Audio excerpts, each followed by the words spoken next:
하나님의 말씀 같이 보실 건데요. 시편 49편 6절부터 9절까지 말씀인데요. 구약성경 837면에 있습니다. 시편 49편 6절부터 9절까지 말씀. 우리 4절 말씀이니까 한 목소리로 같이 함께 보시겠습니다. 49편 6절부터 9절까지 함께 봅니다. 시작. 자기의 재물을 의지하고 부요함을 자랑하는 자는 아무도 자기의 형제를 구원하지 못하며 그를 위한 속전을 하나님께 바치지도 못할 것은 그들의 생명을 속량하는 값이 너무 엄청나서 영원히 마련하지 못할 것임이니라. 그가 영원히 살아서 죽임을 보지 않을 것인가. 아멘. 말씀을 이렇게 저는 이렇게 보다 보면 주석가들이 참 좋은 내용들을 이렇게 토막토막 지식으로 여기저기 많이 이렇게 배치를 해놔요. 근데 제가 지난주에는 선교사님 다녀가셨고 그 전주에 49편 우리가 말씀을 잠깐 나눴었는데 그 나눈 것 가운데 오늘은 재직회가 있어서 길게는 안 해야 되겠다 싶어서 제가 찾다 보니까 딱 49편에 이러한 부분을 더 구체적으로 다룬 게 있더라고요. 그게 뭐냐면 진정한 부요입니다. 우리가 부요함이라는 건 풍요로움과 좀 다른 거예요. 개념이 좀 달라요. 세상에는 없어서는 안 되는 게 있죠. 세상에는 없어도 되는 게 있어요. 근데 없어도 되지만 필요한 것들이 있어요. 여러분은 이걸 어떻게 생각하세요? 여러분에게는 정말로 필요한 게 뭐가 있으세요? 근데 여러분이 가지고 있는 것 중에 이거 없어도 되는 건데 내가 이거는 필요하니까 가지고 있어 라고 하는 것들이 뭐가 있으세요? 그것이 바로 인간의 정욕이라는 말로 우리가 확인해 볼 수 있어요. 너무 욕심부리니까 가져야 된다. 그래서 어떻게 보면은 그 인간의 정욕으로 인해서 그 정말로 있어야 되는 것과 없어도 되는 것에 대한 구분이 흐려졌다라는 거죠. 상당히 많이 흐려졌어요. 제가 가끔은 짓궂게 이런 얘기를 할 때가 있어요. 가까이 있는 사람들한테 저거 없어도 되는 건데. 근데 사람들은 거기 열광을 해요. 저거 없어도 되는 건데? 그러면 저게 왜 있어야지? 그럼 제가 그래요. 저게 내 생명을 살려주는 거 아니잖아. 그럼 할 말이 없잖아요. 그렇습니다. 인간은요 본능으로 살아가는 존재가 아니에요. 인간은 이 마음과 이성, 이성은 이제 바른 이성이에요. 마음과 이성으로 살아가는 것이 인간이에요. 그러니까 물질이 아닌 영으로, 살아있는 영으로 우리는 살아있다라는 것, 그렇게 살아가야 된다는 것을 말씀을 드릴 수 있는 거죠. 그래서 마음에 평안이 없으면요, 그렇죠? 마음에 평안이 없으면 뭘 해도 불편해요. 근데 아무리 없어도 마음에 평안이 있으면 편안해요. 경험해 보셨죠? 많은 걸 안 가지고 있어도 평안할 때가 있어요. 마음이 평안하니까 그런 거예요. 근데 모든 걸 좀 더 가지고 있는데 더 갖고 싶어가지고 마음이 안 평안하면 아무 소용이 없어요.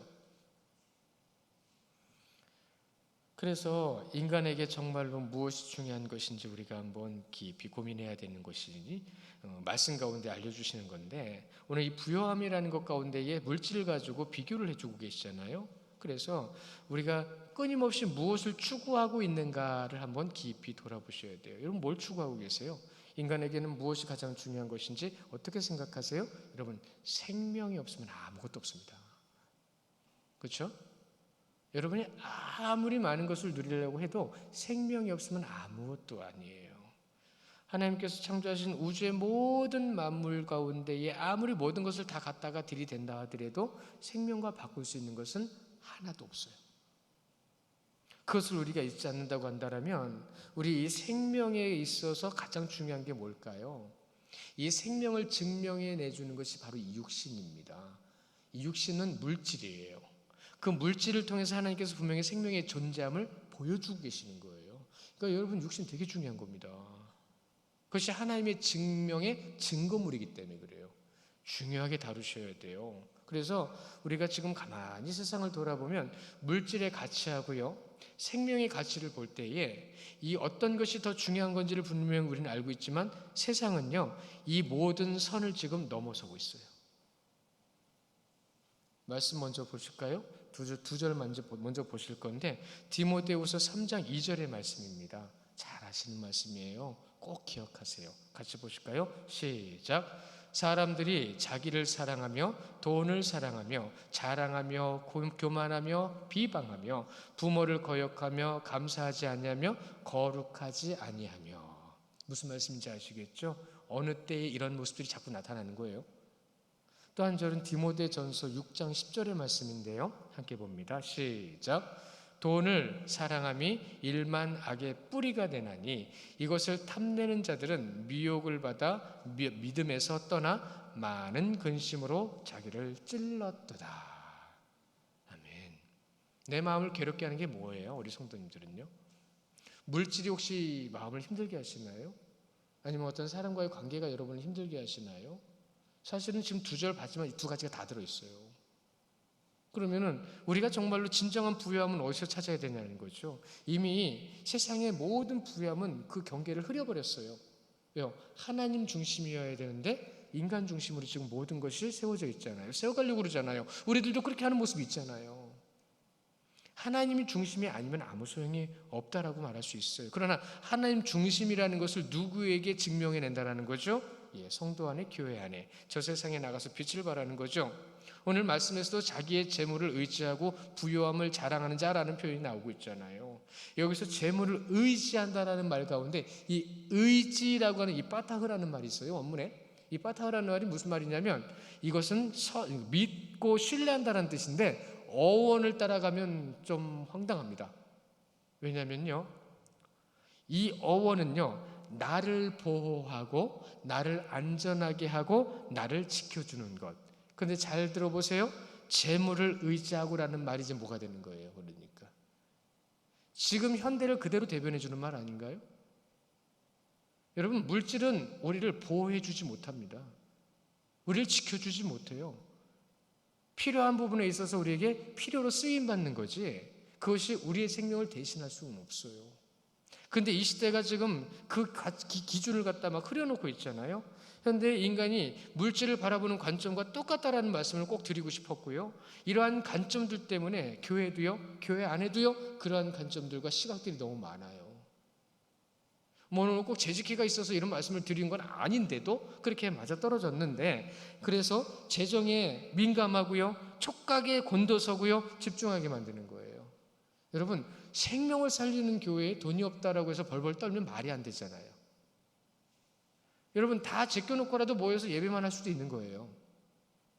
그런데 그것 때문에 예배하는 것에 집중하지 못한다고 한다면 여러분, 이미 교회는 물질, 유물론에 빠져버린 거예요. 그건 신론이 아니에요. 사실 신론이라는 말조차도 잘못된 거죠. 신은요, 이론이 아닙니다. 창조론이라고 하지 마세요. 창조입니다. 창조론과 동등시 그동안 사람들이 얘기했던 게 진화론이잖아요. 믿음은 이론이 아니에요. 현실이에요. 그래서 우리가 신을 믿는다고 한다면 우리에게 맡겨진 자리에서 우리에게 맡겨주신 그것을 통해 하나님의 뜻을 이루기 위해서 그분을 믿고 기도하며 응답받는 것까지 최선을 다하는 겁니다. 이것을 잊게 만든 것이 바로 사단의 전략이고 방법이었던 거죠. 신학자들이 이런 말을 이구동성으로 비슷하게 한 말이 있는데 뭐냐면, 잘 들어보세요. 제가 정리를 했어요. 하도 비슷한 얘기들 많이 해서. 사단은 교회가 부흥하게 놓아두고 그곳에 모든 것이 풍요로워지면 그 풍요에 집중하게 만들어 그 풍요함을 예수님의 십자가보다 더 중요한 위치에 올려놓게 만들었다. 어디에 핵심이 있는지 아시겠어요? 풍요롭도록 방해를 안 하고요, 딱 필요한 때에 차고 들어가서 그들의 마음을 왜곡시키는 거예요. 야, 이거 좋다, 해보자, 이런 식으로. 그러니까 이제 물질이 많아지니까 물질이 많아서 물질로 뭔가를 해야 된다고 생각하죠. 물질로 무엇이 하는 거 아니에요. 물질은 그냥 쓰는 거죠. 무엇을 이루시는 것은 하나님이신 줄 믿으시기 바랍니다. 많은 것으로 이루어지는 게 아니라 믿음으로 이루어지는 겁니다. 이러한 세상의 풍요함, 하나님께서 주시는 부유함과 비교할 수 없는 천박함이에요. 왜요? 그거는 썩어서 없어질 것들이잖아요. 그걸 감히 어떻게 영원한 것에 비교할 수 있어요? 그러니까 만약에 교회에서 재정이 어렵다고 그래서 막 벌벌 떨면 우리를 그렇게 만들어 놓은 거예요. 하나님이 이루시는 줄 믿으시기 바랍니다. 그것이 교회의 믿음이고요. 그 믿음을 통해서 하나님께서 일을 이루시는 거예요. 그것이 교회예요. 그래서 잠시 있다가 사라질 것을 바라보지 않고 우리에겐 영원한 것, 변함이 없는 것을 자랑해야 되는 거죠. 그래서 제가 지금까지 사역해 오면서 제가 우리 구미 신일교회까지 해서 4군데, 5군데 교회를 경험했어요. 5군데 교회를 경험했는데 솔직히 말씀드릴게요. 다 재정부에 굉장히 집중을 많이 해요. 여러분, 재정부는요, 교회의 중심이 아니에요. 오직 교회의 중심은 예배, 선교, 교육입니다. 이것을 지금 바르게 생각하지 않으신 분이 있다라고 한다면 지금 고치셔야 돼요. 재정부는요, 교회의 결정기관이 아닙니다. 꼭 기억하세요. 재정부는 교회의 결정기관이 아니라 지원기관입니다. 교회의 결정기관은 예배부입니다. 하나님을 예배하는 자들의 예배로 인하여 모든 것을 이루어가기 때문이에요. 예배, 선교, 그리고 교육. 그래서 어떻게 하든 재정부원들은요, 그 모든 부서, 모든 예배를 위해서 힘이 되어 수 있도록 노력하고 기도하고, 여러분 여기에 복이 있는 겁니다. 제가 한 가지만 오늘 좀 짧게, 요 이제 거의 다 끝났는데 짧게 말씀드리려고 했는데 이 생각이 드네요. 제가 모교회에 재정부를 꾸준히 봤어요. 제가 거기서도 사역을 6년이나 했으니까 제가 딱 사역 3년까지는 재정부 맡았던 분들이 굉장히 재정부를 맡고 난 다음에 하나님이 주시는 평안함을 많이 누리는 걸 봤어요. 근데 제가 떠나오기 몇 년 전부터는 재정부를 맡은 분들이 평안함을 못 누려요. 제가 그걸 말씀드리고 싶었지만 제가 진짜 그때는 처음 전도사이기 때문에 누구 제 말을 안 듣더라고요. 뭐가 다르냐면 정말 교회에서 이것이 어렵다고 하니까 이것을 위해서 기도하시는 거예요. 지금은 교회가 어려우니까 우리 기도하면서 한번 해보자. 그럼 채워주는 걸 경험하시는 거예요. 그러니까 하나님이 경험을 그렇게 하니까 삶에서도 그 경험이 나오는 거예요. 그런데 그 후로는 어떤 일이 벌어지냐면 안 돼가 자꾸 나오는 거예요. 교회에서 안 돼, 못 해, 돈이 없어, 이제 노골적으로 돈이 없어요. 여러분, 헌금이 돈입니까? 헌금은 돈이 아니에요. 하나님께 드리는 우리 정성이에요. 그런데 정성을 더 많이 드리라고 해서 금전적으로 많은 걸 드리라는 말씀을 드리는 게 아니에요. 그대로 지금까지 계속 지금 어려워요. 얼마 있으면 이제 은퇴까지 하신다는데 더 기가 막힌 일들이 벌어지고 있어요. 지금 여러분들이 싫어하는 목회자의 모습들이 다 드러나고 있어요. 안타까운 일이죠. 교회가 자랑해야 될 것은 오직 예수님의 사랑과 헌신. 우리는 그 사랑과 헌신을 우리의 삶으로 보여드리고 나타내고, 그래서 하나님이 하시는 일들을 경험하시는 성도님들 되시기를 축원합니다. 그것이 교회예요. 오늘 말씀 7절에 보시면 아무도 자기의 형제를 구원하지 못하며 그를 위한 속전을 하나님께 바치지도 못할 것이라. 여러분, 돈으로는 못하는 거예요. 하지만 믿음으로는 할 수 있는 거예요. 이 말씀이에요. 이것이. 우리 말씀 한 절 더 볼까요? 마태복음 16장 26절 말씀인데요, 우리 함께 보시겠습니다. 마태복음 16장 26절 시작. 사람이 만일 온 천하를 믿고도 제 목숨을 잃으면 무엇이 유익하리요? 사람이 무엇을 주고 제 목숨을 바꾸겠느냐? 아멘. 오직 우리의 생명을 주관하시는 주님 앞에 주의 이름으로 세움 받아야 되겠죠. 한 생명이 천하보다 귀하다는 말씀이에요. 그렇죠? 한 생명이, 천하가 근데 지금 생명을 죽이고 있어요. 무슨 말씀인지 아시겠어요?